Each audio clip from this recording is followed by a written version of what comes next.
लोकसभा बिसायख'थिया खाथिनिफ्राय खाथि सफैबाय। हादोरसानि गुबुन गुबुन राजखान्थि हान्जाफोरा गावबा गावनि हान्जानि मावथि सोद्रोमाफोरखौ गोख्रों खालामनो नाजादों। गुबुन फारसेथिं बिटिआर हालामावबो इउपिपिएल, बिपिएफ आरो गुबुन गुबुन राजखान्थि हान्जानि सुबुंगौमा आरो जयनिं हाबाफारि लाबाय थानायजों लोगोसे हान्जानि मावथि सोद्रोमाफोरा रायजो राजाफोरनि गोसोखौ बोनो नाजानायखौ नुनो मोन्दोंसै। बेबायदि समावनो आमसुनि लेङाइ आफादगिरि रफिकुल इस्लामआ बिपिएफ हान्जायाव जयेन जानाया नोजोर बोथाव जादों। मख'जाथाव बाथ्रादि आमसुनि लेङाइ आफादगिरि रफिकुल इस्लामआ बिपिएफ हान्जायाव जयेन जानायनि उनाव खौरां बिजोंनि गेजेरजों ओरैबायदि फोरमायो। দীর্ঘদিন প্ৰায় ২৪ বছৰ কাল জাতীয় সংগঠন আমচুৰ লগত মই জড়িত হৈ আছিলোঁ। ওতঃপ্ৰোতভাৱে মই জাতিৰ হকে কাম কৰিছিলোঁ। কিমান দূৰ কৰিব পাৰিছোঁ, কিমান দূৰ কৰিব পৰা নাই হয়তো ৰাইজে জানে বা ওপৰৱালাই জানে, তেখেতে গম পাব। কথাটো হ'ল আপোনালোকে জানে যে অৰাজনৈতিক জাতীয় সংগঠন কৰি পেলাই আমি যি চৰকাৰৰ প্ৰতি দাবী কৰিব লাগে দাবীহে কৰিব পাৰোঁ, কিন্তু প্ৰত্যক্ষভাৱে আমি জাতিটোক একো দিব পৰা নাই।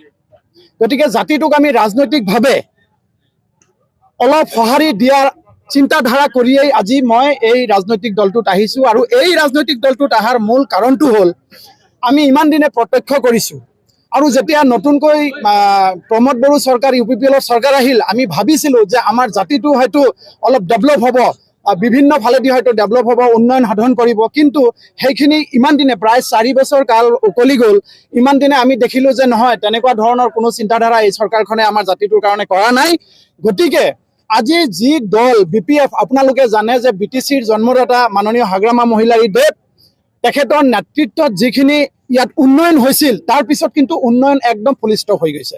গতিকে সেই চিন্তাধাৰাটো কৰি যিটো দলে আজি বিভিন্ন জাতি জনগোষ্ঠী বিভিন্ন ধৰ্মাৱলম্বী মানুহৰ লগত ছেকুলাৰিজিম এটা ছিষ্টেম মানি আছে, ছেকুলাৰিজিম ছিষ্টেমৰ লগত জড়িত হৈ আছে, গতিকে তেখেতৰ তেনেকুৱা এটা উদাৰ চিন্তাধাৰা দেখিয়েই আমি আজি হয়তো আমি দুজন সতীৰ্থ হয় একেলগে হয়তো এই বিপিএফৰ মজিয়াত অন্তৰ্ভুক্ত হৈছোঁ আৰু আশা ৰাখিছোঁ যে আগন্তুক সময়ত এইটো দলৰ দ্বাৰা আমাৰ বিটিচিত বসবাস কৰা বিভিন্ন জাতি ধৰ্ম অৱলম্বী মানুহৰ উন্নয়ন সাধন হ'ব।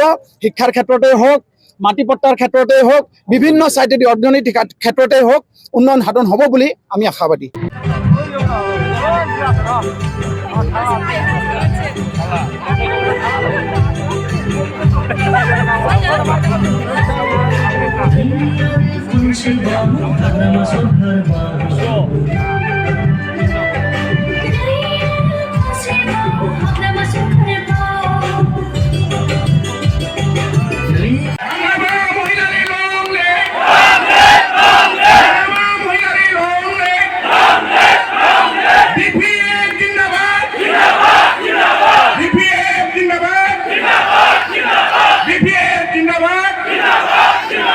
Thank you. ধন্যবাদ।